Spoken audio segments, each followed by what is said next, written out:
अस्सलाम वालेकुम एवरीवन। आज की इस वीडियो के अंदर हम बात करेंगे एडिमा के ट्रीटमेंट के ऊपर। लेग्स के अंदर, टांगों के अंदर सूजन हो जाती है, मुंह के ऊपर सूजन आ जाती है, इसके अलावा हाथ सूज जाते हैं, बाजू सूज जाते हैं, या जो है कुछ लोगों के अंदर क्या होता है कि पेट सूज जाता है और डॉक्टर कहते हैं या फिर जो हम लोग आम जुबान में कहते हैं कि पेट में पानी भर गया या टांगों में पानी भर गया। अगर ये आपको कंडीशन है तो इसकी जो कॉजेज है ये तो हमने पहले डिस्कस कर चुके हैं। अगर आप लोगों ने वो वीडियो नहीं देखी तो आप लोग वो वीडियो जाकर देख सकते हैं। यहाँ पर हम बात करेंगे तफसील से एडिमा के ऊपर, सूजन के ऊपर, टांगों की सूजन के ऊपर, जिस्म के अंदर पानी भरने के ऊपर। अब यहाँ पे इस वीडियो को शुरू करने से पहले अगर अभी तक आप लोगों ने हमारा चैनल सब्सक्राइब नहीं किया तो चैनल जरूर सब्सक्राइब कर लें, वीडियो को लाइक भी कर लें और शेयर भी कर लें, और साथ में जो बेल आइकन है उसको भी जरूर हिट कर लें ताकि जो न्यू आने वाली वीडियोस हैं वो आपको आसानी से मिलती रहे। इसके अलावा अगर आप लोगों की कोई क्यूरी है तो आप लोग जो है कमेंट के अंदर जरूर पूछ सकते हैं। उसका जो आंसर है आपको इंशाल्लाह वीडियो की सूरत के अंदर या उसका जो आपको आंसर है कमेंट बॉक्स के अंदर जरूर मिल जाएगा। अब हम यहाँ पे बात करते हैं कि एडिमा या जिस्म के अंदर जो पानी भरना है ये असल में है क्या।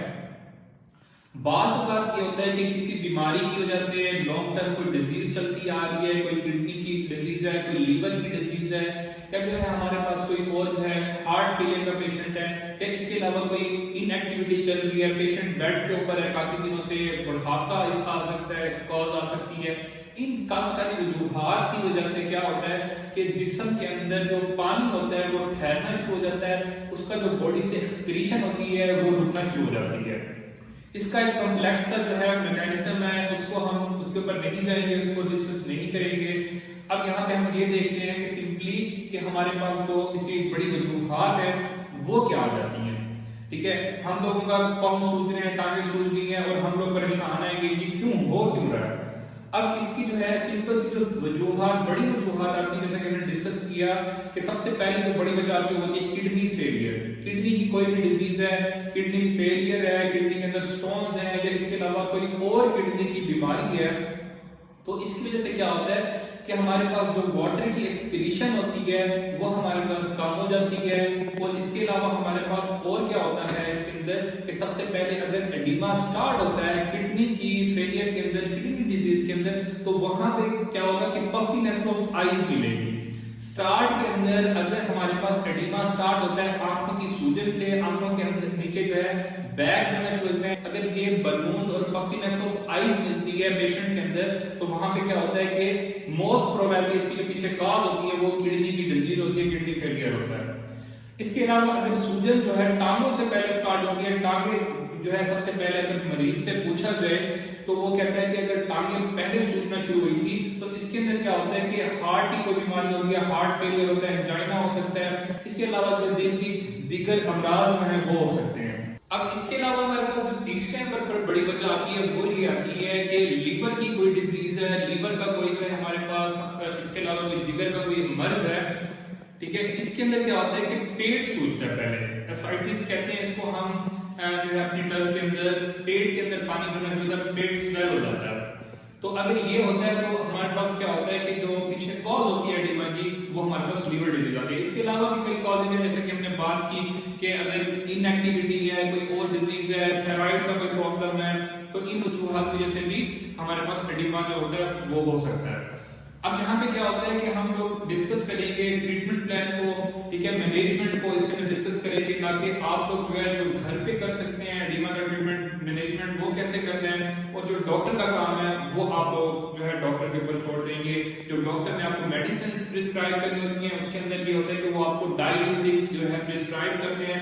अब ये जो डाययूरेटिक्स होती हैं ये जो है पेशाब भवन अद्वियात होती हैं, ये आपको डॉक्टर ही सजेस्ट करेगा, ये आप अपने डॉक्टर से मशवरा लेने के बाद जो है इस्तेमाल करेंगे। अब डाययूरेटिक्स क्या करती हैं, पेशाब भवन अद्वियात जो होती हैं ये क्या करती हैं, आपकी जो है यूरिन की जो एक्सक्रीशन है उसको बढ़ा देती हैं। इस तरह से जो है यूरिन से हमारा जो वाटर होता है वो बाहर निकलना शुरू होता है। अगर एसाइटिस के अंदर पेट जब सूज जाता है, अगर बहुत ज्यादा पानी भर जाए तो उसके अंदर जो है हम जो है पेट के अंदर जो है नाली डाल के उस तरह से भी पानी निकाला जाता है। अब यहाँ पे ये है कि आप लोग मैनेजमेंट के अंदर क्या करेंगे, घर के अंदर जो आप लोग घर के अंदर कर सकते हैं एडिमा का ट्रीटमेंट या एडिमा की मैनेजमेंट, उसके अंदर क्या है, अगर आपकी टांगों के अंदर सूजन हो जाती है, बाज़ वक़्त ये होता है कि टांगों के अंदर सूजन होती है जब हम काम कर रहे हो, किचन में ठहरे रहें, ठीक है, जो खवातीन होती हैं वो कहती है कि हम किचन में जब ठहरती हैं काम करती हैं तो जो टांगें होती हैं वो स्वेल हो जाती हैं।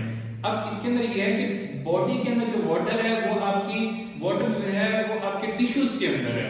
आप ग्रेविटी के अंदर जब भी जाएंगे, ग्रेविटी का जिस पार्ट के ऊपर बॉडी के जिस पार्ट पे ग्रेविटी का ज्यादा असर हो रहा होगा तो उसके अंदर क्या होगा कि ग्रेविटी की वजह से जो फ्लूइड होगा बॉडी का, जो एडिमा वाला फ्लूइड होगा वो उस तरफ आ जाएगा।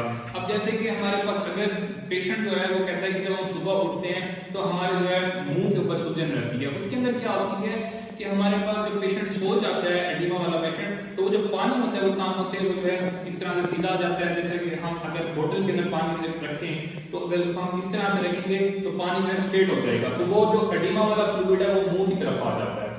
अब यहाँ पे एक और चीज क्या होती है, हमारे पास जो पेशेंट होता है अगर वो साइड पे सोया होता है तो वो कहता है कि जिस साइड पे मैं सोता हूँ तो जो सूजन है वो उस साइड पे रहती है। अगर वो राइट साइड पे सो रहा है तो उसकी जो राइट साइड है वो हमारे पास स्वेल हो जाती है, ठीक है, पानी जो है वो इस साइड पे आ जाता है। जिस साइड पे सोएगा उस साइड पे जो है स्वेलिंग आ जाएगी, या खड़ा होगा तो पानी जो है टांगों की तरफ आ जाएगा। तो अब आप लोगों ने इसके अंदर क्या करना है, एक तो डायलिटिक्स इस्तेमाल की जाती है, दूसरा ये होता है कि कंप्रेशन बैंडेजेस या कंप्रेशन सॉक्स होती हैं, ठीक है, उनका इस्तेमाल किया जाता है। कंप्रेशन जो बैंडेजेस हैं वो आपको फिजियोथेरेपिस्ट लगा के देते हैं, ठीक है, प्रोफेशनल, वो आप घर में मुझसे यूज नहीं कर सकते। यहाँ पे ये है कि पेशेंट्स के लिए जो घर के अंदर इजी है वो ये है कि कंप्रेशन सॉक्स का इस्तेमाल करें। आप कंप्रेशन सॉक्स मिल जाती हैं, आप वो इस्तेमाल करेंगे, उससे क्या होगा कि आपकी जो टांगों के अंदर कंप्रेशन रहेगा और उस कंप्रेशन से जो फ्लूइड है वो बॉडी की ऊपर की तरफ आएगा और इस तरह से एक्सक्रीशन होती रहेगी। इसके अलावा आप एक्सरसाइज करेंगे, एक्सरसाइज से क्या होगा, आपकी ब्लड की सर्कुलेशन है वो इंक्रीज होगी और एक्सक्रीशन यूरिन की बढ़ेगी। इसके अलावा क्या कर सकते हैं आप लोगों ने एंकल पंपिंग एक्सरसाइज करनी है। अगर आपके टांगों के अंदर एंकल के अंदर टखनों वाली जगह पे सूजन रहती है तो आपने एंकल पंपिंग एक्सरसाइज करनी है। उसके अंदर क्या होता है कि आप लोगों ने किसी भी चीज के ऊपर इस तरीके से बैठ जाना है। अब एंकल पंपिंग एक्सरसाइज के अंदर आप लोगों ने क्या करना है, आप लोग जो है अपने जो पाँव है वो इस तरह से लटका लेंगे।